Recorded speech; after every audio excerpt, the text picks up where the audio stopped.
Assalamualaikum warahmatullahi wabarakatuh.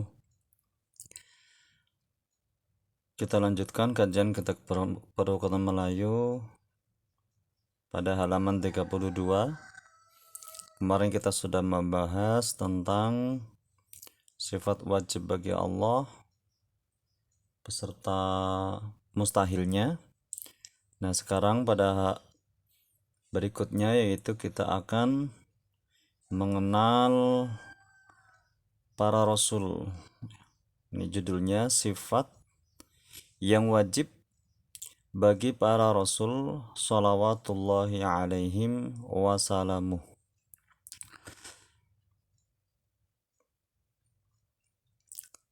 Sidqun artinya benar, amanatun artinya kepercayaan, tabalighun artinya menyampaikan, fatonah artinya cerdas. Ini keempat ini adalah merupakan sifat yang dimiliki oleh para rasul. Sifat yang mustahil bagi para rasul salawatullahi alaihim wasalamuh, yaitu kizbun artinya dusta, khiyanatun artinya khianat, kitsmanun artinya tidak menyampaikan, biladatun artinya dungu atau bodoh. Kitab-kitab yang diturunkan kepada para nabi: Taurat bagi Nabi Musa alaihi salam, Zabur bagi Nabi Dawud alaihi salam, Injil bagi Nabi Isa alaihi salam, Quran bagi Nabi Muhammad sallallahu alaihi wasallam. 60 suhuf bagi Nabi Syith alaihi salam, 30 suhuf bagi Nabi Ibrahim alaihi salam, 10 suhuf bagi Nabi Musa sebelum Taurat. Nabi Musa di samping menerima kitab Taurat juga beliau menerima suhuf. Ini sebelum menerima kitab Taurat. Umur para nabi alaihimussalam. Umur Nabi Adam alaihi salam 930 tahun. Umur Nabi Nuh alaihi salam 1000 tahun. Umur Nabi Ibrahim alaihi salam 195 tahun. Umur Nabi Ismail alaihi salam 137 tahun. Umur Nabi Ishaq alaihi salam 127 tahun. Umur Nabi Ya'qub alaihi salam 144 tahun. Umur Nabi Yusuf alaihi salam 110 tahun. Umur Nabi Musa alaihi salam 123 tahun. Umur Nabi Dawud alaihi salam 70 tahun. Umur Nabi Sulaiman alaihi salam 180 tahun. Umur Nabi Zakaria alaihi salam 300 tahun. Umur Nabi Yahya alaihi salam 95 tahun. Umur Nabi Syuaib alaihi salam 254 tahun. Umur Nabi Salih alaihi salam 180 tahun. Umur Nabi Hud alaihi salam 165 tahun. Umur Nabi Isa alaihi salam 33 tahun. Umur Nabi Muhammad sallallahu alaihi wasallam 63 tahun. Shalawatullahi alaihim ajma'in. Artinya semoga rahmat Allah terlimpahkan kepada mereka semuanya. Dari sini kita bisa melihat bahwasanya para nabi-nabi sebelum Nabi Muhammad itu umurnya sangat panjang sampai ratusan tahun, bahkan ada yang 1000 tahun ya. Sedangkan Nabi Isa 33 tahun, Nabi Muhammad 63 tahun. Halaman 34 ya, ini pembahasan tentang fikih yakni tentang sholat. Rukun sembahyang yang wajib 13 perkara. Pertama, berdiri betul. Kedua, niat. Ya. Ini yang pertama, berdiri betul ini bagi yang mampu ya. Kalau bagi yang tidak mampu, bisa mengerjakan sholat dengan cara duduk. Kalau masih nggak bisa duduk, bisa dengan cara tidur miring menghadap kiblat. Kalau masih tidak bisa, bisa dengan terlentang. Yang kedua, niat. Niat ini di dalam hati, sementara talafuz niat atau mengucapkan niat sebelum niat itu hukumnya adalah sunnah. Yang ketiga, takbiratul ihram, mengucapkan Allahu Akbar. Yang keempat, Fatihah, membaca surah Fatihah. Yang kelima, ruku'. Yang keenam, i'tidal. Yang ketujuh, sujud. Yang kedelapan, duduk antara dua sujud. 9, duduk tahiyat. 10, tahiyat akhir. 11, sholawat, ini membaca sholawat. Yang ke-12, salam, ini salam yang pertama. Yang salam yang kedua itu hukumnya sunnah. Yang ke-13 adalah tertib alias berurutan. Rukun 13 ini terbagi atas 3 bagian. Yang pertama, qalbi, yaitu hati ya. Rukun-rukun yang tadi ini itu dibagi menjadi 3 kategori. Yang pertama, rukun yang bersifat hati ya, yang dikerjakan oleh hati. Yang kedua, qauli, yaitu rukun-rukun yang diucapkan secara lisan.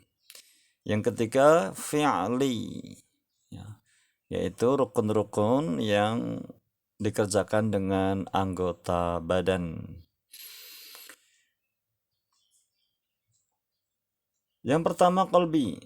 Ini berta'alluq dengan sifat ilmu, yaitu niat dan tertib. Ini keduanya terbit dari hati, qasdu, ta'arud, ta'yin.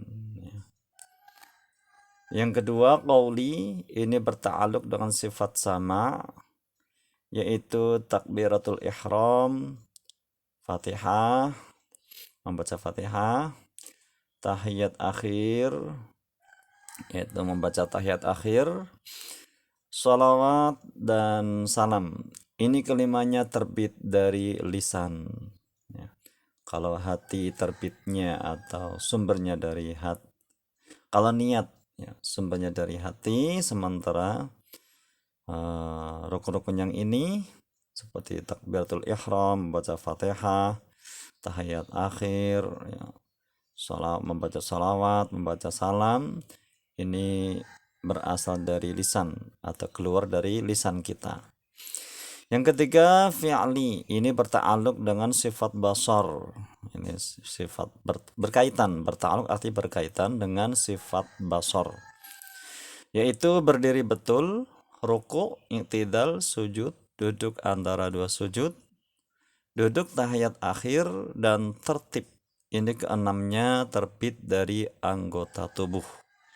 Gerakan-gerakan ini adalah dikerjakan oleh anggota tubuh kita. Inilah rupanya dan jalannya muqaranah urufiyah. Muqaranah artinya bersamaan namanya. Maka apabila sudah terhimpun dan hadir rukun yang 3 itu lebih dahulu, maka kita sertakan tatkala menyebut Allahu Akbar itu dengan qasdu ta'arud ta'yin, sudah nyata terbitnya dan ta'alluqnya rukun yang 3 itu tiada tertanggal di dalam menyebut Allahu Akbar. Itu akan terbitnya dan ta'alluqnya, maka di dalam itu wajiblah khusyuk dan tawadhu di dalam menghadap dan menyembah Allah Subhanahu wa ta'ala. Jadi niatnya itu bersamaan tatkala menyebut Allahu Akbar, menyebut takbiratul ihram. Nah, ketika menyebut takbiratul ihram ini niatnya, ada qasdu ta'arud ta'yin, itu harus disebutkan di dalam hati bersamaan ketika mengucapkan Allahu Akbar. Syarat jadi imam dan makmum.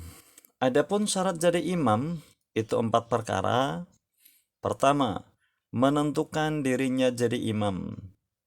Jadi kalau jadi imam, niat ya, bahwa dirinya itu menjadi imam dengan menggunakan redaksi imaman lillahi ta'ala. Kedua, meninggikan tempatnya sedikit. Ketiga, melanjutkan bacaan yang pendek. Keempat, mengeraskan suaranya dari makmum. Adapun syarat jadi makmum itu 4 perkara. Pertama, menentukan dirinya jadi makmum. Ya, pada saat kita niat itu, maka kita mengucapkan ya, makmuman lillahi ta'ala. Kedua, merendahkan dirinya sedikit. Ketiga, jangan mengeraskan suaranya daripada imam. Jadi menjadi makmum, suaranya cukup terdengar oleh dirinya sendiri. Jangan sampai suara kita lebih keras daripada imamnya. Keempat, jangan mendahului imam. Ya. Jangan sampai mendahului imam. Nah, hukumnya haram. Sementara berbarengan atau bersamaan dengan gerakan imam hukumnya makruh. Dan yang paling bagus adalah setelah imam kita baru mengikuti gerakannya.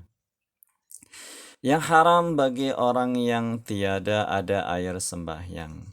Adapun yang haram bagi orang yang tiada air sembahyang itu 5 perkara. Pertama, sembahyang. Kedua, tawaf ketika membaca khutbah.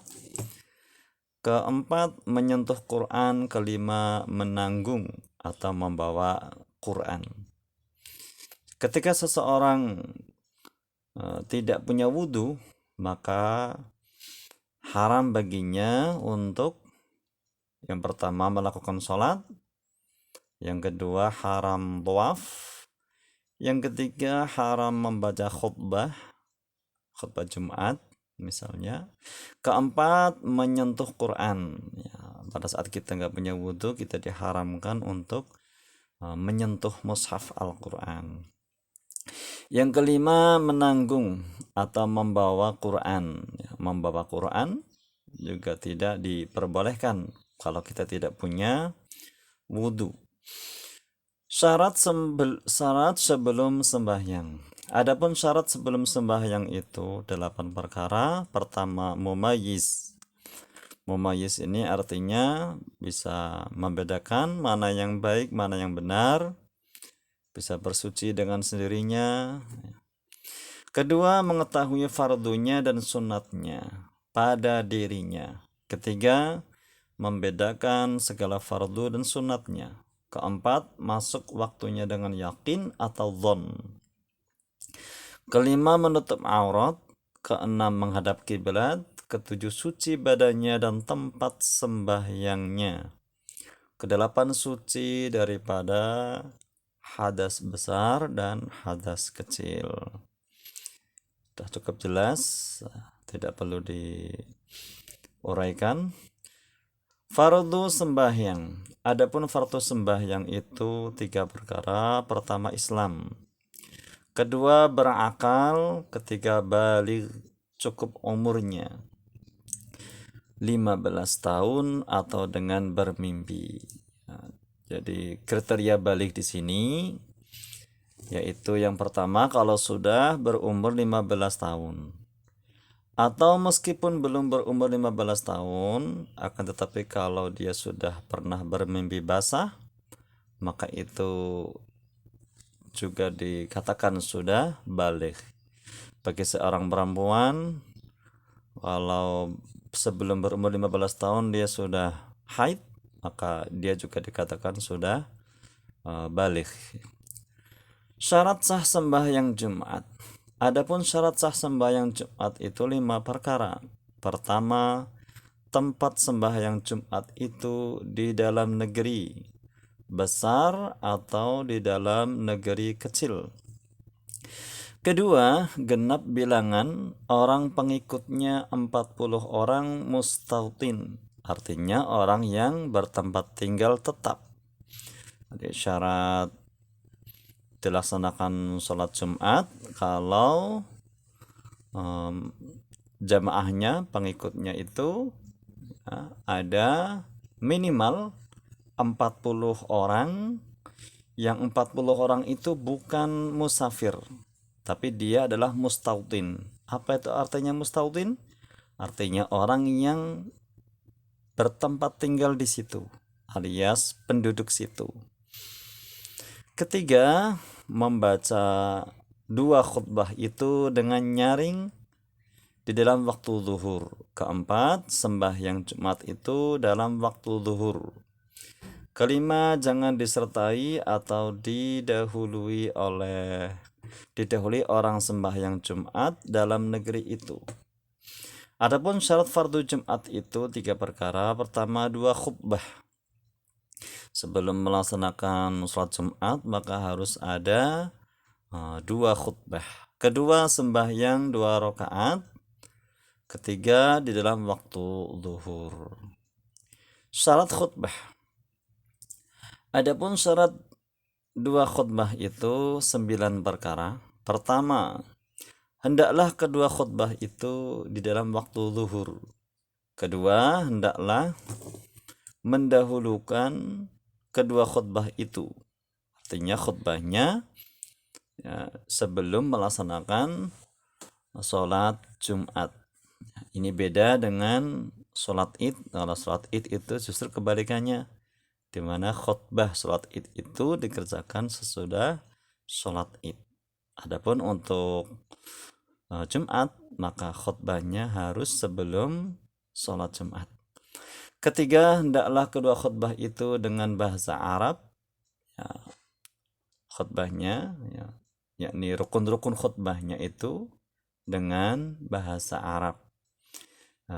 Seperti membaca hamdalah, hamdalahnya dengan bahasa Arab. Terus sholawat Nabi, sholawat Nabinya dengan bahasa Arab.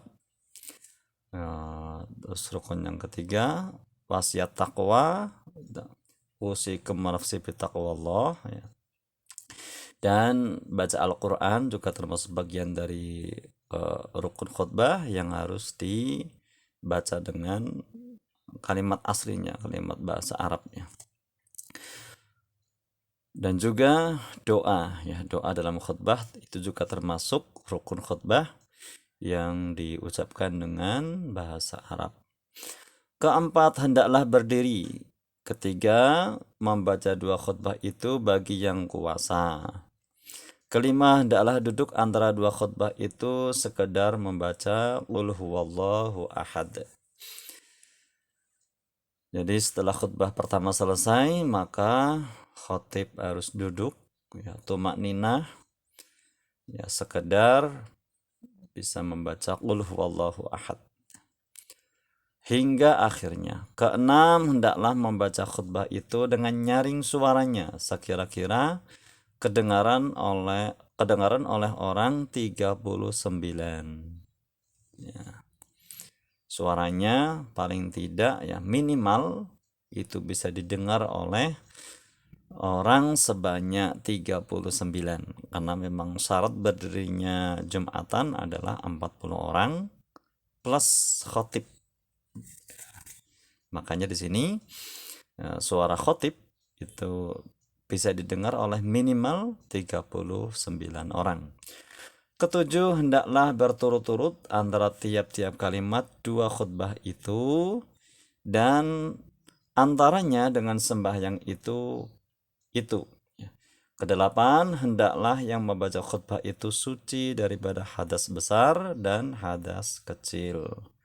Kesembilan, hendaklah yang membaca khutbah itu suci kainnya, badannya, tempat berdirinya, dan barang yang berhubungan dengan dia, dan menutup auratnya seperti kelakuan dalam sembahyang. Rukun khutbah. Adapun rukun 2 khutbah itu 5 perkara. Pertama, alhamdulillah. Ini yang pertama, rukun khutbah yang pertama harus membaca hamdalah. Bisa dengan redaksi alhamdulillah, bisa dengan redaksi innalhamdulillah. Ya. Kedua, sholawat atas Nabi Muhammad sallallahu alaihi wasallam. Yang kedua, membaca sholawat Nabi. Ya, harus ada pembacaan sholawat Nabi. Seperti Allahumma sholli ala sayyidina Muhammad wa ala alihi wa sahbihi ajma'in misalkan. Dan bisa ada berbagai macam redaksi sholawat Nabi. Ketiga, wasiat. Ya, wasiat takwa maksudnya seperti redaksi usikum wa nafsi bitaqwallah, yang artinya aku berwasiat kepada kalian dan juga untuk diri saya untuk bertakwa kepada Allah. Bisa juga dengan kalimat ittaqullah, ya, bertakwalah kalian kepada Allah. Keempat, membaca ayatul Quran. Ya, harus ada pembacaan ayat suci Al-Quran di dalam salah satu 2 khutbah. Bisa membaca Qurannya di khutbah yang pertama, bisa juga membaca Al-Qurannya di khutbah yang kedua. Kelima, doa. Ya, biasanya yang sangat populer itu Allahumma gfir lil mu'minina wal mu'minat wal muslimina wal muslimat dan seterusnya. Doa bagi sekalian muslimin. Adapun yang sunnah dikerjakan sebelum sembahyang itu 2 perkara. Pertama, bang. Kedua, iqamah. Ya. Maksudnya sebelum seseorang melakukan sholat, maka disunahkan untuk pertama bang ini artinya azan ya. Kedua, iqamah. Jadi azan, iqamah itu hukumnya adalah sunnah. Adapun yang sunnah dikerjakan dalam sembahyang itu 3 perkara. Pertama, tahiyatul awal. Tahiyat awal itu hukumnya sunnah. Namun dia adalah sunnah ab'ad, ya, alias sunnah yang apabila ditinggalkan maka sebelum membaca salam disunahkan untuk melakukan sujud sahwi. Ya. Kedua, kunut, ya, yakni kunut subuh. Ya, jika seseorang pada sholat subuh dia lupa atau tidak lupa, ya, dia tidak melakukan kunut, maka disunahkan baginya sebelum salam untuk melakukan sujud sahwi. Ketiga, sunnah hayat. Ya, ketiga sunnah hayat. Ya. Maka tahiyat dan kunut itu sunnah ab'ad, yaitu sunnah ab'ad adalah sunnah yang apabila ditinggalkan maka dia dianjurkan melakukan sujud sahwi sebelum salam. Adapun banyaknya sunnah ab'ad itu 7 perkara. Pertama, tahiyat awal. Kedua, duduknya, ya, membaca tahiyat awal dan juga duduknya. Ketiga, sholawat di dalamnya. Keempat, sholawat atas keluarga Nabi Muhammad di dalam tahiyat akhir. Jadi pada saat tahiyat akhir, kalau kita tidak membaca sholawat kepada keluarganya, yaitu wa'ala ali sayyidina Muhammad, maka dianjurkan untuk melakukan sujud sahwi sebelum salam.